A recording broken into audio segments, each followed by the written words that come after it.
Boa noite, sejam todos bem-vindos a mais uma edição do programa A Semana com Salomão Moiana. É sempre assim, todos os domingos batemos a porta da sua casa para trazer a opinião de Salomão Moiana em relação aos principais temas que marcaram a semana. E neste domingo, Salomão Moiana, boa noite. Antes de avançarmos para os temas, facto da semana. O meu facto da semana é que esta semana vimos longas filas nas bombas de combustíveis aqui na cidade de Maputo e um pouco por fora também, alegadamente porque todas as bombas não tinham gasolina. Algumas tinham diesel, outras não tinham gasolina. Só que havia uma e outra em cada esquina ou em cada extremo da cidade que tinha gasolina e provocava um engarrafamento colossal. Lembro-me de uma bomba que está ali na Avenida Karl Marx e que provocava um engarrafamento que chegava a Eduardo Mondlane. E uma bomba que está ali perto da Praça da OMM provocava um engarrafamento total à volta toda a praça. Quer dizer, e depois eu tentei perguntar o que é que está a acontecer. E estava a dizer que é porque as gasolineiras não têm divisas para garantir a chegada de combustível ao país. O que é uma grande contradição com as afirmações que têm sido veiculadas, têm sido proferidas pelo governador do Banco Central. Quer dizer, sempre que se falou da escassez de divisa no mercado, o governador deu a cara para dizer que é mentira. É mentira, mas as pessoas não têm divisas. Já houve aí uma informação há uns meses atrás, há 2 meses, que dizia que havia uma fatura do setor privado no valor de 382 milhões de dólares que não eram pagos. Os dólares estavam aí, quer dizer, a fatura estava pendente, que era para garantir as importações. E o governo do Banco Central dizia que não há problemas. Quer dizer, não há problemas até sentirmos todos, até o próprio Banco Central, começar a ver as filas intermináveis atrás das bombas de combustível por falta de combustível, para já estas semanas, que foi na quinta ou quarta, que o Banco Central já diz que reconhece o problema. Quer dizer que era preciso ver o descalabro da economia em termos de falta de combustível no mercado para o Banco Central finalmente reconhecer que não há mesmo divisas. Eu estou sempre cético em relação à gestão financeira deste Banco de Moçambique desde que entrou este governador, o Rogério Zandamela. Primeiro, ele tem sido muito agressivo contra o setor empresarial. Tem sido muito agressivo mesmo no discurso dele quando aparece na sociedade. E tem tido umas atitudes do proprietário da verdade, proprietário da economia do país, e mesmo as pessoas dizendo que estamos a ter dificuldades, ele é capaz de continuar a dizer que não há dificuldades. Os bancos comerciais a dizer que não têm divisas, ele a dizer que tem divisa suficiente. Eu não estou a perceber com quem ele fala para obter as informações que anda a proferir. Portanto, eu penso que era preciso uma mudança radical na maneira como o Banco de Moçambique está a gerir a economia, está a participar na gestão da economia do país, porque em grande medida prejudica a própria economia e não ajuda em nada. Este é o meu ponto prévio. Estou muito preocupado. Também há outras coisas. Há pouco tempo o Tribunal Administrativo condenou o Banco de Moçambique devido a este tipo de precipitação da gestão do Sr. Rogério Zandamela.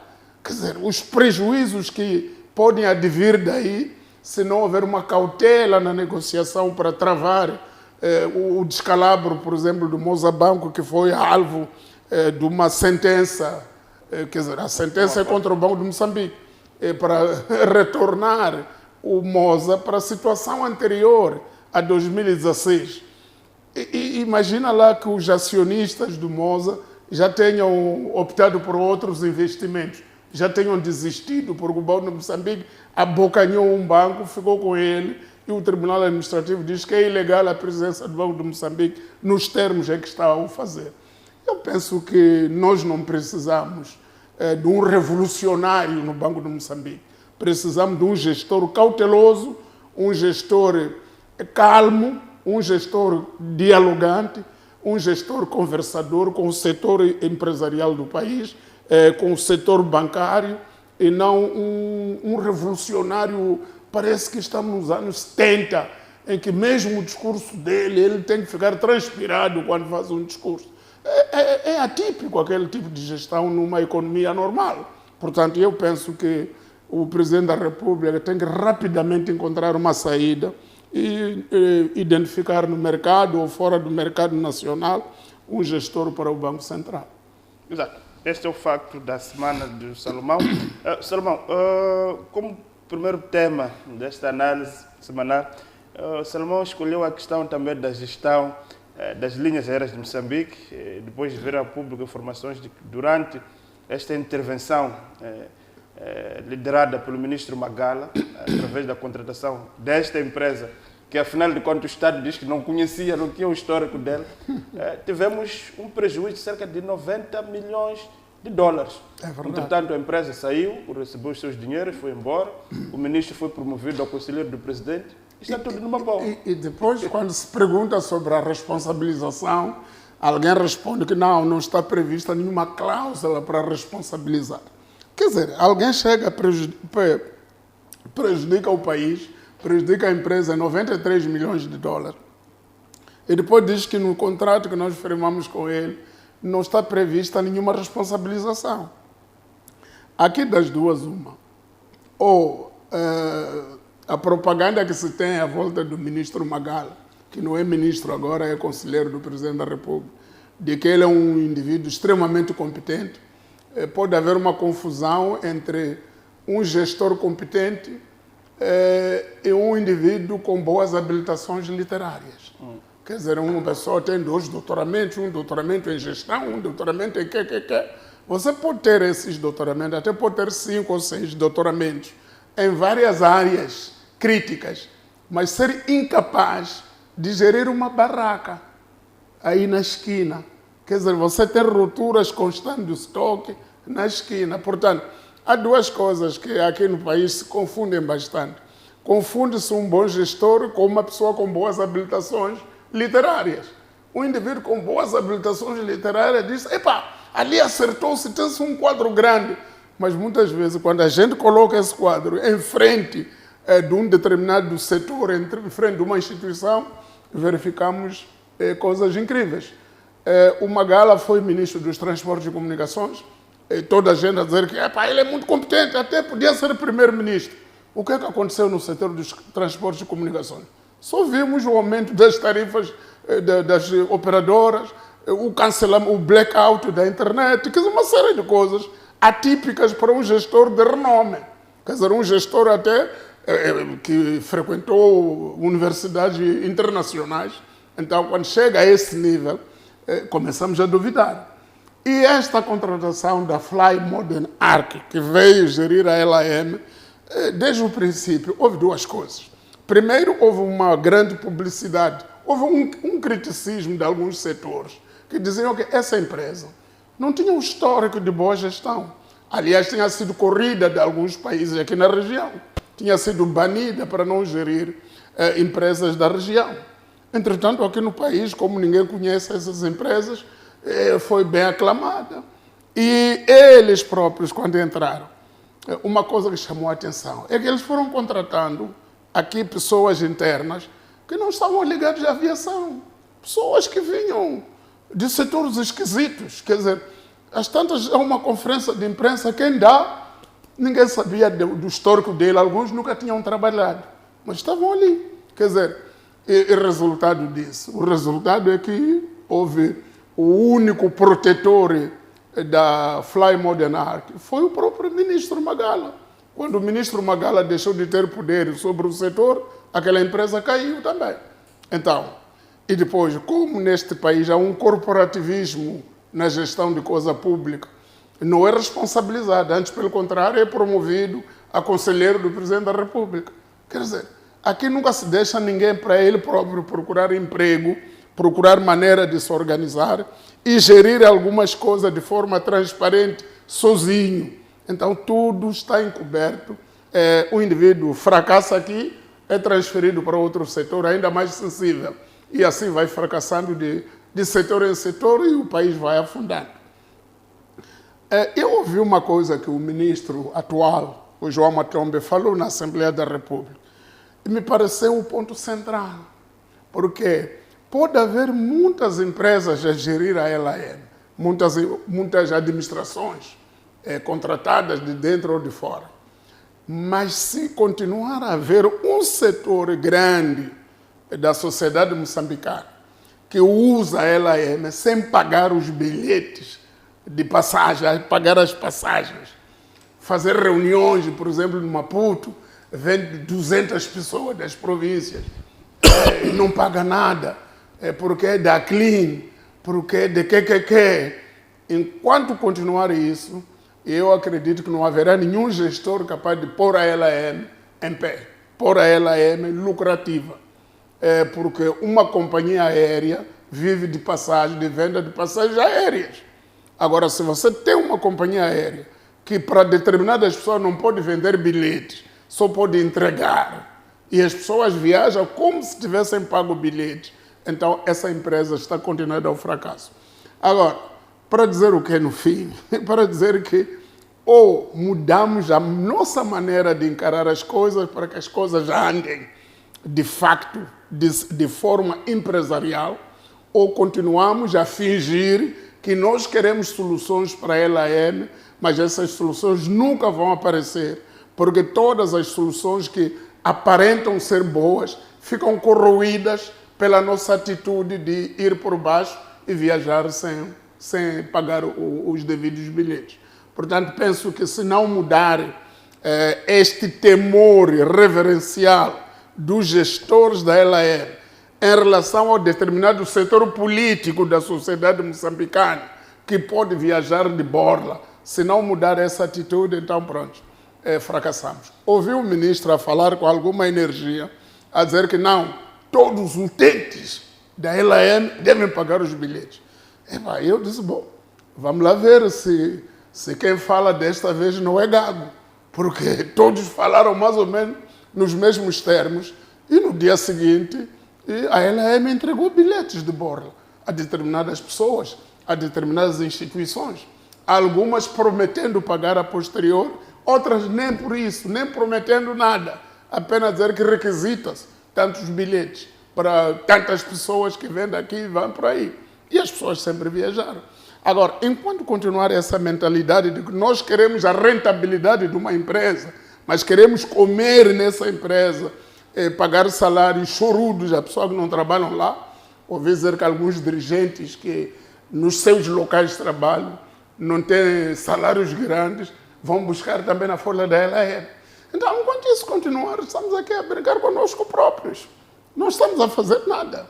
Não estamos a gerir nenhum país. Veja lá, tem uma coisa aqui no país incrível, chamada administrador não executivo.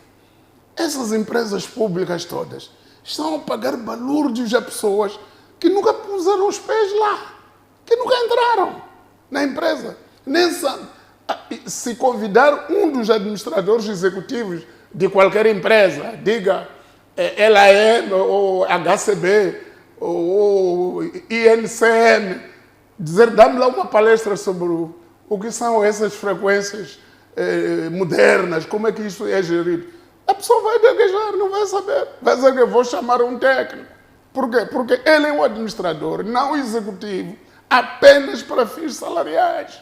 É assim que a MCL caiu, andou a distribuir dinheiros por pessoas que nunca souberam o que é a MCL.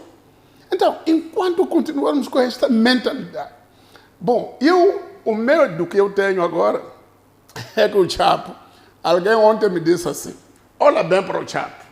Eu olhei a ele a falar, disse, estás a ver que ele já tem bochechas, está a engordar. E eu, sim, estou a ver que ele já está a brilhar. Daqui a pouco, ele fica igual aos outros. Por quê? Porque ele entrou magrinho e tal, aparentemente bem disposto para combater, mas à medida que o tempo vai andando, ele vai entendendo as benesses do poder, vai se acomodando na almofada do poder E aquilo que ele prometeu no dia 15 de janeiro, se calhar não vai conseguir cumprir em 30%. Mas há uma questão que eu queria lhe colocar também. Voltando mesmo para a questão da lei. O Salomão tem uma carreira de quase 50 anos de jornalismo acompanhando os principais processos nacionais. Se no tempo do socialismo esta mesma companhia voava para Paris, voava para Portugal com grandes aviões, como é que em democracia, em liberdade supostamente, esta mesma companhia, naquela altura não se viajava de bordo, os comissários políticos não viajavam de bordo, né? Não, viajavam de bordo. O homem das balalaicas, não se requisitava ordenar um bilhete Não. revolucionariamente. Exato. Viajavam... revolucionário. Não, viajava-se de borla, mas as operações da LAM estavam previstas no orçamento do próprio Estado. Quer dizer, o Estado é que tinha que assumir. A LAM era uma empresa estatal, não é uma empresa suportada pelo próprio Estado. Então, o Estado é que se encarregava de pagar tudo. Agora, por que mudou isso? Mudou porque o próprio Estado, em 1987, quando introduz o pré, notou que não tinha mais capacidade para continuar a financiar essas empresas todas. Eram tantas empresas estatais. Então, o Estado já não tinha capacidade para isso.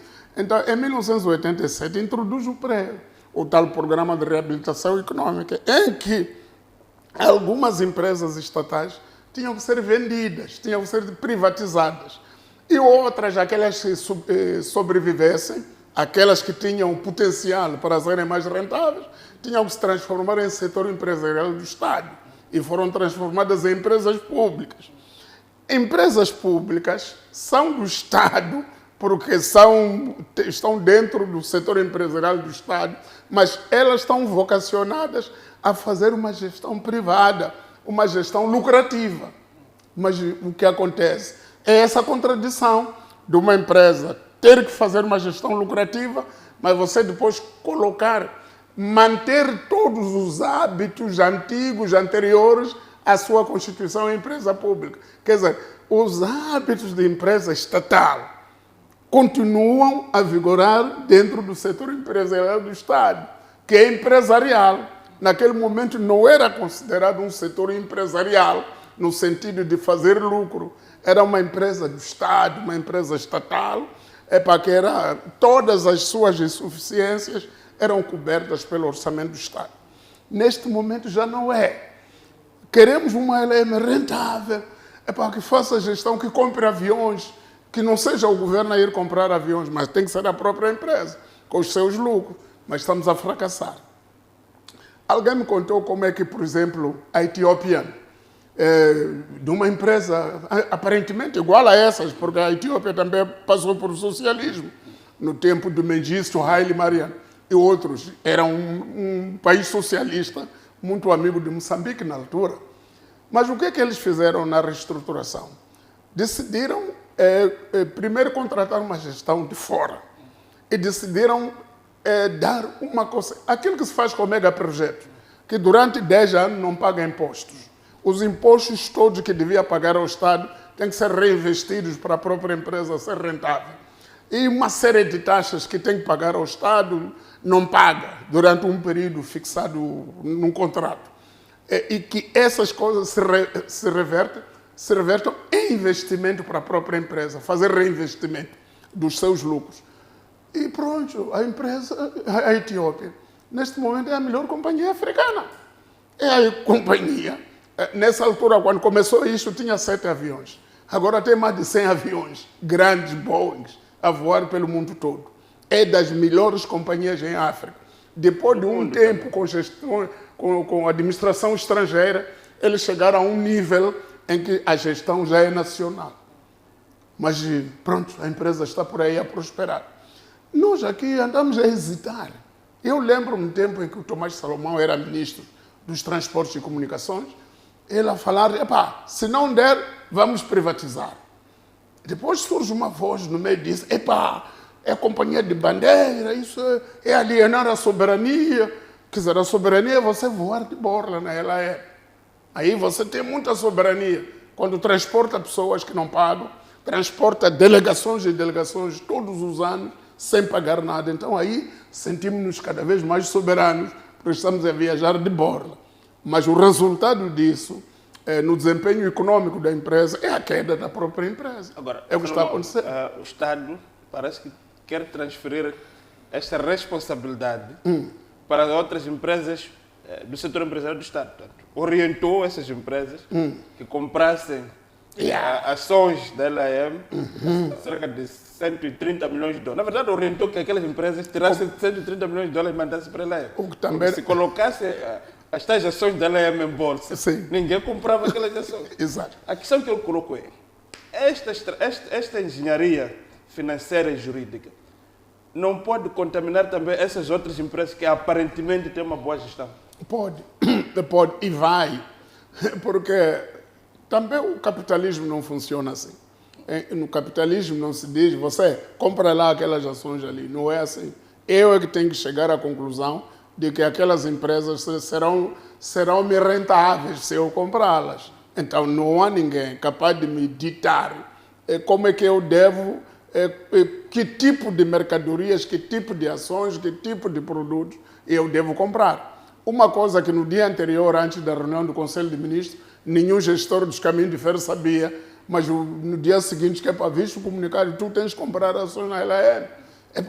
Aquilo que, se calhar, a Imose tinha os seus planos de como se expandir, como fazer as coisas, mas de repente tem que cancelar os planos internos que tinha, porque tem uma orientação do governo para ir comprar ações numa empresa que mal conheço. E vou comprar, mas pronto, eu vou comprar, porque senão eu estou a desobedecer uma orientação do governo. Então, era para dizer o seguinte, o capitalismo não funciona com decretos governamentais. O capitalismo funciona com a dinâmica do próprio mercado. Se a LAM tem ações à venda, declara que eu tenho ações à venda. E depois os potenciais interessados vão manifestar interesse e vão comprar. E não é dizer que deve vender, mas vende a fulano, fulano e fulano. E se vier uma empresa com maior gabarito econômico que a Imose, que Caminho de Ferro e que a HCB, e quer comprar, vão dizer que não, você não está previsto na lista das pessoas que podem comprar. Então eu penso que não é assim. Esta estratégia também está condenada a fracassar dentro de pouco tempo. E mais, vender ações da LAM a essas empresas, e depois o governo não só mandou comprar ações, como mandou dizer o que é que se vai fazer com o dinheiro que vai ser injetado. É para comprar tantas aeronaves. Quer dizer, é muito difícil. Quer dizer, quem está a gerir a LAM na prática, de acordo com aquele comunicado do Conselho de Ministros, é o governo. Não é uma empresa livre para pensar, para ter uma estratégia empresarial interna e executá-la. Quem está a dirigir é o governo. Então, qual é a diferença dessa estratégia e aquela gestão do ministro Magala? Praticamente é igual. É o governo que dita. Primeiro é o governo que determina quem é o gestor que deve estar lá, o PCA. Depois tem que determinar o que é que deve fazer. Onde é que deve ir buscar dinheiro? Vai buscar nos caminhos de ferro, vai buscar na HCB e vai buscar na Imose. Independentemente dessas empresas estarem interessadas ou não em adquirir ações. Portanto, eu penso que ainda não encontramos a melhor gestão da empresa. Mas não é falta de conhecedores dentro do governo, os economistas que estão no governo, as pessoas que a gente conhece ligadas ao governo, sabem quais são os melhores modelos de gerir uma empresa aérea. Eu lembro-me, muitas vezes, ouvi o Dr. Tomás Salomão, que é uma pessoa muito reputada em termos de gestão econômica, a dizer como é que se pode resolver o problema. Mas eu pergunto-me, por que não se implementou aquilo que ele estava a dizer? Quer dizer que houve uma ordem política contrária ao pensamento econômico que ele tinha. Agora, enquanto tivermos essas ordens políticas, algumas delas invisíveis e indizíveis publicamente, nós não vamos evoluir muito. Exato. Bom, vamos neste momento para o nosso primeiro intervalo. A propósito do Tomás Salomão, é uma confidência eu vou fazer. Eu faço parte de um grupo em que ele faz parte. E por acaso ele estava a fazer umas análises muito interessantes sobre a solução que devia ser adotada pelo Banco de Moçambique. Mas por que são essas pessoas tão longe, digamos assim, da pequena área do poder. Achamos que lá já não serve só da antiga escola, ou sei lá o quê. Mas se calhar seria bom misturar um pouco. Trazer também essas pessoas. Não, é que essas pessoas, para mim, têm uma capacidade de organizar o país que nunca lhes deixaram trabalhar. Quer dizer, tu vês que este senhor, desde que o Tomás Salomão foi ministro de Economia, de Plano e Finanças na altura, as coisas normalizaram-se naquele momento. E depois, entrou nos transportes, normalizou muitas coisas. Teve uma série de soluções que ele propôs, mas que ninguém implementou. Quer dizer, as pessoas têm medo, aqui no país, há medo de pessoas capazes. Se você vê um capaz... não queremos. Mesmo nessas eleições que se fazem, a nível do Comitê Central, quando aparece um indivíduo muito capaz, é perigoso. Quer dizer, afasta. Isto é Moçambique que a gente conhece desde os anos 70 para cá, em que um indivíduo com capacidade é um perigo para os outros, sobretudo para aqueles menos capazes ou mais incapazes. Então, o medo é de ter uma pessoa capaz de trazer soluções. Porque se traz soluções, saímos desse problema de vez. Então, ela é um dos medos grandes que está com o Partido Frelimo. É como é que vamos executar as nossas atividades se não temos acesso a viagens gratuitas. Aí está. Exato. Mas tem que encontrar... A Frelimo tem empresas, tem a SPI, tem a Dugongo, tem a Movitel, tem uma série de empresas por aí. Então, essas empresas dão rendimento para suportar a despesa do próprio partido. Exato. Salomão, e tem patrimônio, para além de empresas apenas. Vamos, neste momento, obedecer o nosso primeiro intervalo, o último. Voltamos na segunda parte, onde iremos continuar a analisar a semana com Salomão Moyano. Até já.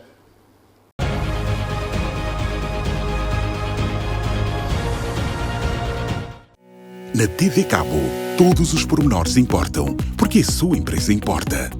Importa a conectividade em fibra óptica. Importa a segurança de dados. Importa armazenamento na cloud. Porque cada detalhe importa. A TV Cabo traz para si serviços especializados, ajustados à medida do seu negócio. Com uma equipa pronta para responder às suas necessidades, terá sempre o melhor suporte e acompanhamento. TV Cabo Negócios. Soluções à medida. Porque a sua empresa importa. A MBC-TV chega com toda a força, trazendo programas inovadores, entrevistas e reportagens que fazem a diferença. Através da TV Cabo, pelo canal 352.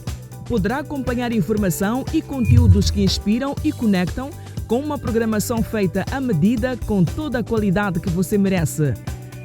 MBC-TV, conectando o mundo.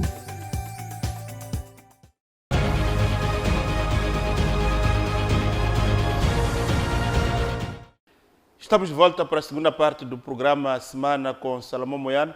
Salomão, a semana também foi marcada pela mudança no comando das Forças Armadas, o resgate do antigo comandante-geral da Polícia, que também foi diretor-geral do CIS. Esta forma, Daniel Chapo prometeu que ia fazer coisas diferentes para ter resultados diferentes. Mas notamos que há um resgate de muitas pessoas que fizeram parte deste fazer diferente, então sempre queremos fazer diferente. Que análise faz com relação a isso? Não, eu acho que não sei o que o ministro da Defesa aconselhou ao presidente, sei que foi ele que aconselhou, mas eu acho que o senhor Júlio Jane, uma pessoa muito simpática, uma pessoa de bem, devia mesmo continuar a descansar.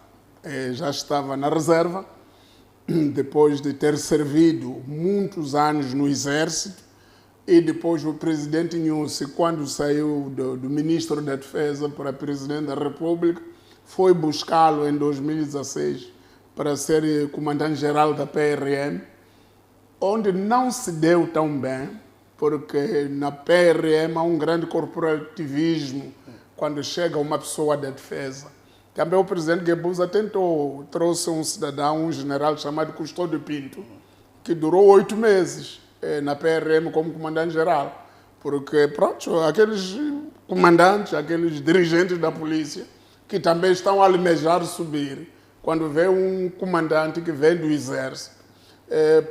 A gente pensa que Exército e polícia e militares são amigos.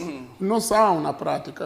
Mas vimos também nas manifestações. Né? E não só, é só Daquela lembrar curiosidade. de um chefe do Estado-Maior chamado Capitini, que foi exonerado, que é substituído por este, que foi o vice-chefe do Estado-Maior, o Capitini, que foi exonerado há uns 6 meses atrás, quando deu uma palestra na Universidade João Quixote, a criticar a atuação do comandante-geral da polícia no Teatro Operacional Norte e a dizer que aquilo que estamos a fazer lá é brincadeira, porque estamos a envolver forças armadas, sem que tenha havido declaração de estado de guerra. Serão dirigidos por polícias. Os militares estão a ser comandados por polícia. Isto é um paradoxo em termos de ciência militar.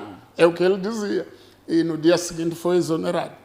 O Gianni esteve na polícia, mas também não viu o game durante o tempo que esteve lá. E pronto, teve que sair, foi tirado, foi transferido para diretor-geral do CISI, onde também não teve uma folha de serviço muito brilhante. Não sei se é por causa do mesmo corporativismo ou porque também a complexidade do setor pode ajudar, mas não teve coisas extraordinárias. Segundo pessoas que trabalharam no próprio CISI, dizem que o período dele representou um retrocesso se comparado com o período do Gregório Leão e dos outros. Então, esta figura já estava bem, estava em casa a descansar.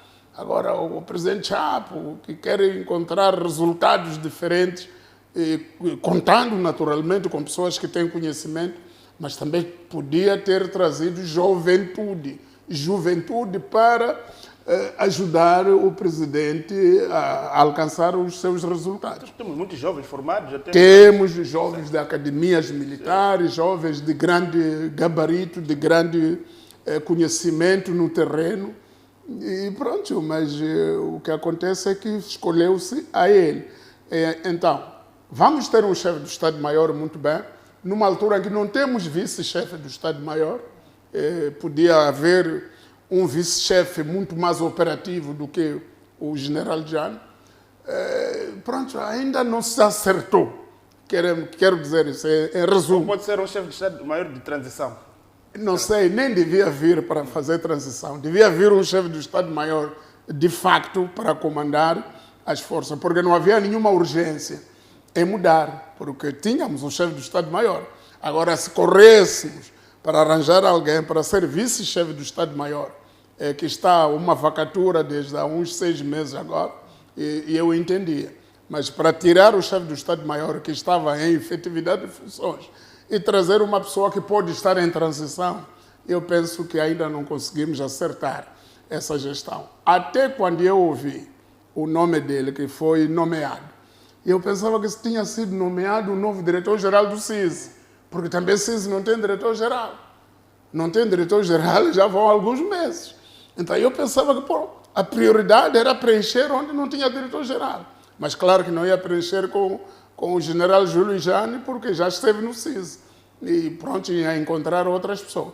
Agora, quero dizer o seguinte, também já ouvi que há uma figura que já foi membro da Comissão Política, que está para ir, é candidato a diretor-geral do CISI. Se for essas soluções, não há nada a esperar. Se formos por essas soluções, de andarmos a resgatar pessoas que querem prestígio, que querem promoção da sua imagem, porque lá na aldeia ou lá na zona pensam que eu já acabei, então não vamos fazer nada. Então nós temos que olhar para o país com realismo, encontrar soluções sustentáveis a longo prazo, com quadros capazes de levar a missão a um bom termo. Não vamos gerir este país com pessoas que têm que tomar comprimido de manhã, tomar comprimido à tarde, tomar comprimido à noite. Temos que gerir isso aqui com jovens que têm capacidade, e são muitos, e são bons. Academias que estão-se a formar, alguns formados aqui internamente, outros até frequentando academias de fora. Temos aqui muitos jovens com capacidade. Portanto, eu penso que aquilo que me disseram, que veja bem a cara do presidente Chapo, está a se acomodar. E eu penso que quando se acomoda, já está a entrar dentro do ecossistema do poder antigo. o ecossistema do poder antigo. É isso que ele está a fazer. Ir buscar a mesma pessoa que deu maus resultados ou resultados medíocres noutro sítio e trazer para aqui. E depois ir buscar aquele para equilibrar, porque a província tal ainda não tem um quadro. Não pode ser assim. Nós não vamos trabalhar um país com base nisso. Isso aí não é forma correta de gerir um país. O país tem que ser gerido como uma instituição lucrativa, uma instituição produtiva. Uma coisa que dá... Por exemplo, nomeamos ministros desde o dia 16 ou 17 de janeiro. Eu disse da outra vez, há um mês atrás, que alguns ministros ninguém os conhece. Alguns foram ali no Parlamento. O seu desempenho é medíocre. Então, eu penso que temos que começar a olhar a produtividade. Os 60 dias já passaram. Os 60 dias... Os 100 dias... Vamos analisar, vamos dedicar o tema para os 100 dias. Os 100 dias já estão passando. Exatamente. Mas alguns ministros nem sequer ainda são conhecidos pela população. E eu penso que temos que ver como é que nós queremos enfrentar os grandes desafios de Moçambique. É que Moçambique é um país colossal, é um país muito difícil de gerir. Precisa de pessoas que entram no governo enquanto já tem uma solução na mão. Quer dizer, já tem uma série de assuntos prioritários para fazer. Não entrar para ir ouvir na reunião do Conselho de Ministros qual é a orientação, como é que saímos, como é que entramos. Para ir ali tem que pedir ao presidente. E o resto, quer dizer, você tem que trabalhar. Você entrou para trabalhar. Eu penso que eu ainda não senti isso nas pessoas que, na maioria, não é em todos, na maioria dos quadros que estão a ser nomeados, ainda não senti a velocidade. Como dizia o presidente Guebuza, não é tempo para andar depressa, é tempo para correr. Não estou a ver ninguém a correr. Tirando um e outro, não estou a ver corridas, estou a ver pessoas calmas, sossegadas, que comparecem naquelas cerimônias, como dizia alguém,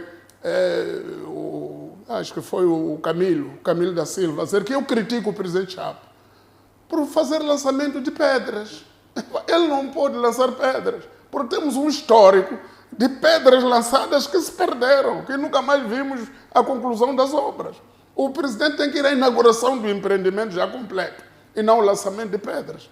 Ele referia-se àquele lançamento do projeto de 6 mil apartamentos. Não é com o presidente isso. O presidente não pode andar a lançar pedras. Tem que ir ao lançamento, à inauguração da obra feita. As pedras, vai o presidente do município, vai o ministro da área lançar as pedras, o presidente vai para coisas concluídas. É isso que temos que fazer. Amanhã, temos ainda mais temas por analisar. O terceiro tema que eu queria também que o Moiana escolheu é o aparecimento do Ferreira como representante do líder da oposição em Nangade, no lançamento da chama de Unidade Nacional. E ainda esta semana deu uma entrevista aqui na MBC, em que ele diz que não, ele, na verdade, não é da Renamo, é fundador do Podemos. E o Ferreira faz parte dessa classe acadêmica, que Afonso Dhlakama já no fim, já frustrado com os acadêmicos, dizia que os acadêmicos são a pior coisa que existe aqui em Moçambique. Este comportamento do Ferreira, com que análise ficou surpreendido? Não, eu também fiquei surpreendido. No próprio dia 7, eu até quando o presidente Chapo disse que o líder, o presidente do Podemos, não pode vir, mas está aqui representado pelo... Não pode vir porque está numa missão de Estado. Mas ninguém diz, nós a MDC procurou saber por acaso com a assessoria de imprensa do Podemos. Tendo em conta que o líder da oposição é financiado por fundos públicos, nós queremos saber a agenda de Estado que o líder da oposição estava a fazer. Ninguém respondeu até essa altura. E continuamos à espera que o gabinete do líder da oposição possa esclarecer ao público qual é a agenda do Estado. Qual é a agenda do Estado que o líder da oposição está a desempenhar. Para não estar enangado. Exato. E depois a dizer que no seu lugar está o doutor Alberto Ferreira. E as pessoas começaram a ligar, a mandar mensagem para os telefones, dizer, Ferreira não é aquele da Renamo. Isso por aquilo que eu vi a falar, é ele. Nas últimas eleições estava nas listas da Renamo, embora em lugar não elegível. Exatamente. Então, o que quer dizer o seguinte, também não há muita seriedade na política moçambicana. Embora ele tenha vindo dar explicações que considero bastante esfarrapadas aqui no MBC, a dizer que porque eu era do Podemos, se era do Podemos, por que foi deputado da Renamo? por que aceitou ser deputado da RENAM sendo do Podemos? E se o Podemos, neste momento, estivesse lá, fora do Parlamento, será que ele teria tido o apetite de largar a RENAM para se atrelar ao Podemos? Quer dizer, ele fugiu do Podemos porque estava no fundo do poço. E agora, quando viu que quem está quase a ir ao fundo é RENAM, quem está a subir é o Podemos, largou aquilo. Quer dizer, é um caça-tacho. Então, isso não pode ser. A política neste país tem que ser mais séria. As pessoas têm que ser mais sérias, não podem fazer política e fazer com muita naturalidade, dando a entender que todos nós vamos engolir as suas explicações. E eu penso que se alguém é do Podemos nos tempos bons e nos tempos maus. Se alguém é da RENAM o tempo inteiro. Se alguém é da Frelimo, é da Frelimo o tempo inteiro. Agora, você é do Podemos hoje, porque o Podemos tem 43 deputados, você então vai ter benesses, porque Podemos vai ter dinheiro, vai ter mais dinheiro que a RENAM, vai ter um gabinete financiado pelo Estado, se calhar trabalha lá no gabinete do presidente do Podemos. É vice-presidente da Comissão de Diálogo. Eu não sabia que existia esse cara. Tá vendo? Então, esse tipo de coisa, esse tipo de... É como dizia o Dhlakama, esses intelectuais estão a deixar tudo para mim. O Dhlakama dizia isso. Intelectuais moçambicanos, por causa de receber 35 mil, vale a pena vender carvão, e eu dou mais do que isso a vender carvão aí fora. Então, nós não podemos ser assim. Acaba a confiar mais na indústria extrativa, não no orçamento do Estado. Exato. Mas sabe o que é? O Dhlakama era um político que tinha soluções fora do regime, fora da máquina estatal. Nem queria se envolver. Sim, porque sabia que a máquina estatal é escravizante, vai te escravizar. Se tu queres sair um bocadinho da linha, vai sofrer, vai passar fome, vai ter muitas dificuldades de vida, se você se mentalizou que depende disso. Então, eu estou admirado o doutor Ferreira, que já foi diretor de uma faculdade, já foi não sei quanto, é uma pessoa com PhD, um doutorado, esteve na Itália, esteve na Europa, estudou bem, mas para vir aqui andar atrás de cozinhas, vir aqui andar atrás desse partido, para quando está a fundar deixar, correr para o outro quando está a subir, e se na próxima legislatura o podemos afundar, se calhar estará com outro. E eu penso que não é assim que se faz política. E isso confunde a juventude, confunde os mais novos, porque já não sabe. Quer dizer, quando um quadro se apresentou como sendo o quadro da RENAM, deputado da RENAM, ele até diz que ajudou a construir sedes da RENAM na província dele, que é a província de Manica, onde não havia instalações. Ajudou nisso. De repente, os jovens estavam a ver como uma pessoa importante na RENAM. De repente diz, não, eu estive na RENAM, mas eu é que fui fundador do Podemos. Eu não construí sedes para o Podemos. Isso, para mim, não lembra o diabo. Quer dizer, esse tipo de quadros mostra que Moçambique ainda está fazendo... o meu amigo, meu colega, Tomás Vieira Amari, disse uma vez numa entrevista pública recente, a dizer que aqui a política moçambicana deixou de ser política. Passou a ser política de barriga. Quer dizer, alguém vai onde a barriga dele lhe chama mais. Não há ideologia, não há debate filosófico, não há debate de ideias. É onde as coisas tendem a dar maiores benefícios materiais. Então você vai para lá. Se descobrir que onde dá mais benefícios já não é no Podemos, a RENAM subiu outra vez, é capaz de ir dizer na RENAM que eu estive nas vossas últimas listas, mas por uma infelicidade qualquer não pude entrar na Assembleia. Então eu penso que é melhor as pessoas não fazerem política de modo a confundir a opinião pública, mas fazer uma política séria para ajudar a construir o país. Se não dá na RENAM, não deu na RENAM. Volta para a academia, volta para a universidade e trabalha como uma pessoa normal.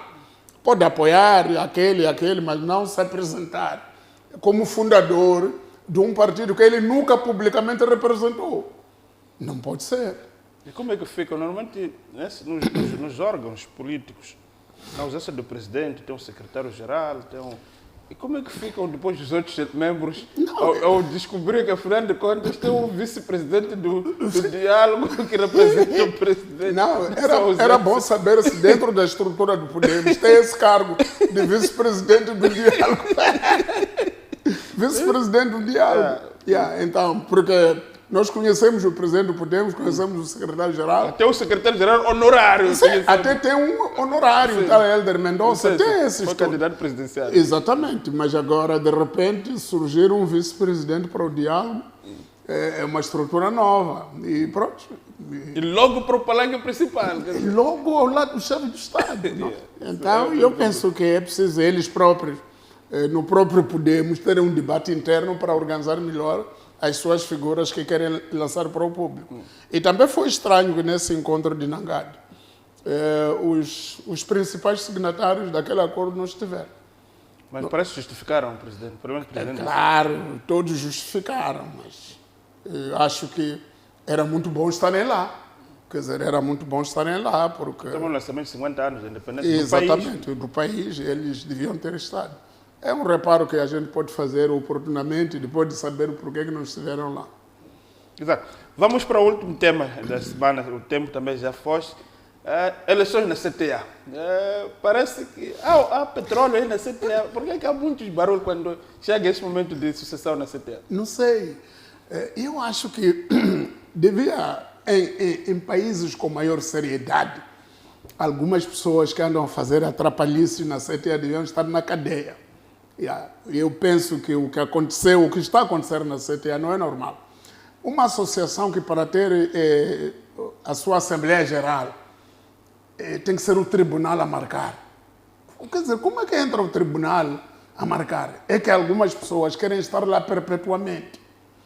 E uma gestão, quer dizer, veja lá, agora o presidente atual da CTA é o Vuma, é o Agostinho Vuma. É só ver o currículo do Vuma em termos públicos. É um currículo problemático. O Vuma está com processo em todos os tribunais.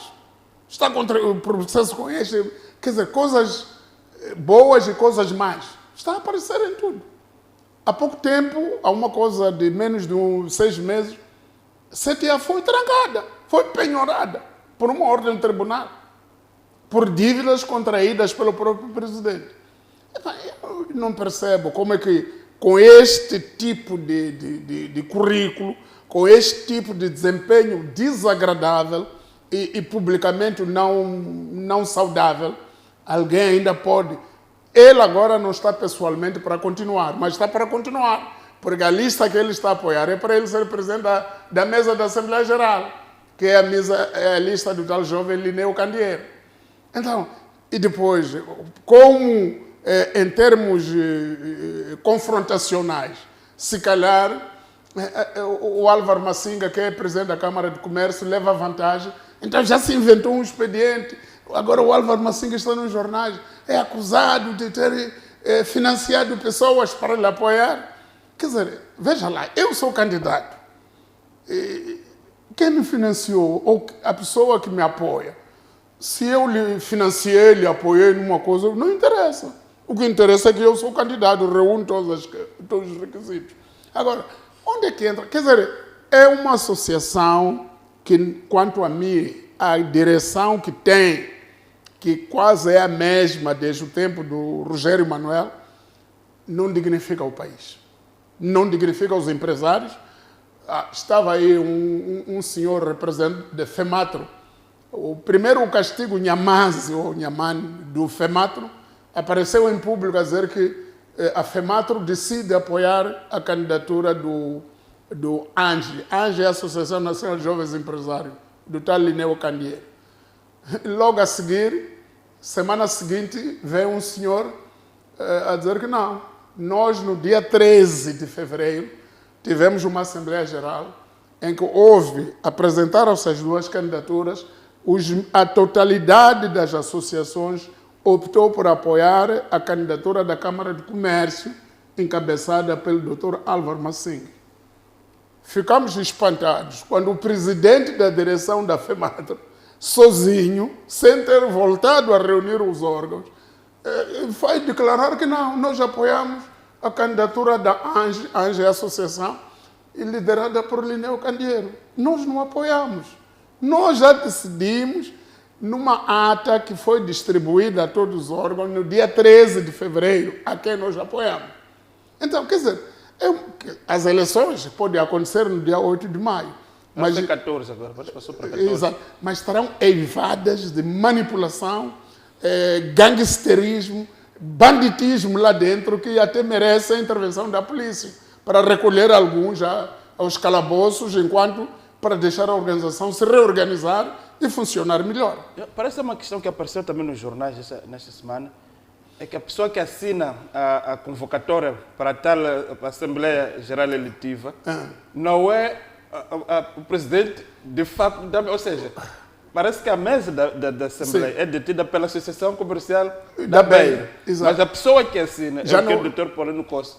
Não é da membro da Beira. Quer dizer, é uma coisa muito... Eu acho que devia haver suspensão de eleições na CTA e desenvolver-se uma ação penal para investigar o comportamento corrupto de muita gente que está lá. E depois proibir essas pessoas do direito de participar dessas coisas. Quer dizer, é muito complicado. E eu, se fosse o Agostinho Vuma, eu retirava-me dessas coisas. O Agostinho Vuma tem problemas. Candidatou-se para deputado da Frelimo em Gaza, ganhou, aparentemente. Foi acusado de corrupção. Surgiu uma senhora chamada Artemisa Magaia, denunciou, a Frelimo retirou o nome dele da lista. Então não é deputado desta vez. Porque retiraram, porque houve confusão. Houve alegações de que ele corrompeu as pessoas para chegar lá.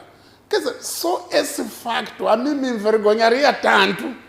Para além de outras coisas, agora esta semana vi um processo em que ele perdeu no tribunal contra uma pessoa, contra um outro empresário. Epa, se formos... Eu saía da vida pública. Quando é assim, você volta vai para choque, organiza a sua vida, fica na sua machamba, procura lá os seus hectares, produz arroz, produz qualquer coisa, vem vender aqui nos impérios, ganha dinheiro. Do que andarmos a disputar coisas inúteis para a nossa imagem, inúteis também para o país. E o pior de tudo é que todos esses dirigentes que querem estar na CTA em frente é para sentar ao lado do chefe do Estado. Quer dizer, não interessa quanta sujeira você traz nas mãos. É para sentar ao lado do chefe do Estado, viajar com o chefe do Estado. Todas as delegações empresariais, quer dizer, o chefe do Estado vai para a Índia. Primeiro é uma delegação empresarial, então os homens da CTA estão ali. Muitos daqueles da CTA que estão ali, nem uma empresa tem. Nem uma empresa que produz alface tem. Mas estão aí. São grandes chefes, casacos bonitos.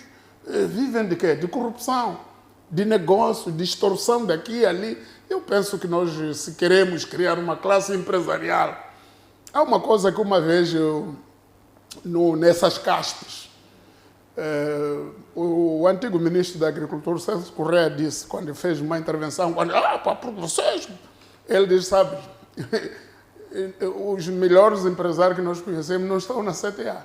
Aqueles que produzem no país nem estão aqui. Nem são filiados da CTA. Então, quer dizer, a CTA não pode ser considerada. O interlocutor válido do interlocutor governo. até arroga-se o direito de ser interlocutor único em nome do empresariado. Nada. Os empresários que produzem mesmo, que trabalham, que têm empresas, muitos deles não estão ali. Ali estão os lobistas de empresas, lobistas de negócios. Entra aqui, faz lobby aqui, ganha uma comissão ali, faz outra ali. Viaja com o chefe do Estado, mas não representa nenhuma empresa. Nunca pagou imposto. Nem sabe onde se pagam os impostos. Então eu penso que nós temos idade suficiente para peneirar isso, para dizer que isso não pode ser. Mas, e o Estado tem que intervir no sentido de corrigir isso. Há quem diz que o grande problema da CTA é que também o governo, o Estado, por razões difíceis de explicar, transformou de fato essa CTA no interlocutor válido do governo, mas também transformou-se numa grande manjedora. Ou seja, a CTA tem assento em muitos conselhos de administração de empresas e institutos públicos. Na ANE, no INSS, na MCNet. por aí adiante. Então, transformou-se também, o presidente da CTA, transformou-se também num grande distribuidor de cargos e compensações. Sim, o que não devia ser. O que não devia ser. Então, nós temos que fazer um novo desenho da arquitetura empresarial e da relação que o governo deve ter com os empresários. E tem que saber que tipo de empresários estão a trabalhar com o governo. E não só se limitar aos que estão na CTA, mas ver aqueles empresários que realmente produzem para este país. Porque nem todos os mais dedicados à produção nacional não têm tempo para andar em reuniões todos os dias, não têm tempo para viajar sempre que uma delegação do chefe do Estado for para um país, estão lá. Voltam daquele país, vão para outro, voltam daquele outro, vão para ali. E eu perguntava sempre, nos últimos 3, 4 anos, mas a que horas é que trabalham aqueles senhores da CTA? Que estão sempre com o chefe do Estado. A que horas é que trabalham? A que horas é que produzem? A que horas é que implementam os acordos que foram buscar no Vietnã? Porque quando o presidente voltou do Vietnã, foi para a Inglaterra, então também foram. Depois voltou da Inglaterra, foi para a China, foram. Quer dizer, a que horas é que implementam? Quer dizer, você passa um ano a viajar sempre em nome de empresa. Qual é essa empresa? Será que a empresa dele, nas suas ausências, consegue pagar impostos, paga salários, paga INSS, cumpre as suas obrigações empresariais? Pelos vistos não cumpre, porque depois de voltar de uma dessas viagens, encontrou que a casa estava penhorada. A sede da própria empresa, da própria CTA, estava penhorada por dívidas. Então, afinal de contas, como é que vai pagar dívidas se não sentam para produzir? Então, eu penso que é preciso rever isso tudo. A grande vantagem é que, se calhar, vamos perder daqui a pouco, mas temos que insistir, é que temos um novo governo. Novo governo, em princípio, não devia ter compromisso com os velhos hábitos anteriores. Então, escangalhava, mudava as coisas, instalava novas coisas. Eu lembro-me do antigo, do governador de Nampula, em 1986, o meu amigo Gaspar Zimbo, que dizia, sabe, por que estou a escangalhar isso? Ele escangalhou muita coisa. Sabe por quê? É porque se eu me acomodo aqui, vou ser igual aos outros. Eu tenho que escangalhar agora que acabo de entrar. E de fato escangalhou, só que depois foi parado, porque mexeu com alguns lobos difíceis de mexer. Mas ele, de facto, estava a implementar um estilo de governação muito distinto. Aquele estilo é o tal que pode fazer diferente para ter resultado diferente. Ele próprio, o governador, passou a entrar no escritório às 7 e não às 7h30, 8 horas. E algumas pessoas, quando viram ele entrar às 7, começaram a ir mais cedo. Porque ele chega lá, quer falar com o diretor disso, o diretor daquilo. Então, eu penso que nós temos que experimentar outra maneira de fazer a política no país, incluindo a política empresarial. A relação do Estado com a CTA tem que ser revista, tem que se ver em que sentido é que o governo confia numa administração empresarial. É para quem entrou com esses malabarismos todos. Quer dizer, quem entrou com extorsão, com subornos, com falsificação. Não pode. Isso são casos criminais e que não podem ser tolerados.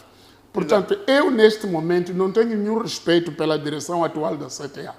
Eu agradecia que houvesse uma eleição genuína que trouxesse uma nova direção capaz de dignificar a CTA. Capaz de dignificar a CTA e que fosse capaz também de congregar mais empresários. Empresários práticos, empresários que têm coisas no terreno, empresários que trabalham, que empregam pessoas, que pagam impostos, que pagam salários. Então é preciso termos isso. Não termos uma classe empresarial da cúpula. É empresário porque tem Mercedes, tem Range Rover, e você nem sabe onde é que arranjou o dinheiro para esses Range Rovers. Então, eu penso que temos que mudar isso. Exato. E o presidente Chapo tem chance de mudar, mas para mudar tem que se rodear de pessoas que conhecem as coisas para mudar. Há muitos empresários aqui capazes de ajudar o presidente para isso. E mudarmos as coisas, termos uma coisa, um país decente em todos os sentidos. O empresariado não basta fazer lucro, tem que ter ética, para fazer esse lucro. Tem que fazer o lucro de forma ética e uma forma digna.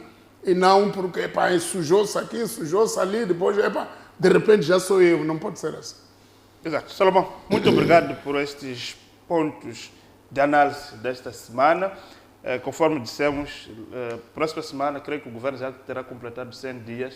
Faremos um programa dedicado, vamos passar a lupa, digamos assim, o executivo de Daniel Chapa, começar do próprio presidente, primeiro-ministro, ministros, e verificarmos até que ponto façamos fazer diferente para ter resultados diferentes. Para si que nos acompanhou ao longo deste programa, fica aqui essa promessa da semana. Cá estaremos com mais um programa, A Semana com Salomão Moiano. Boa noite, até a próxima.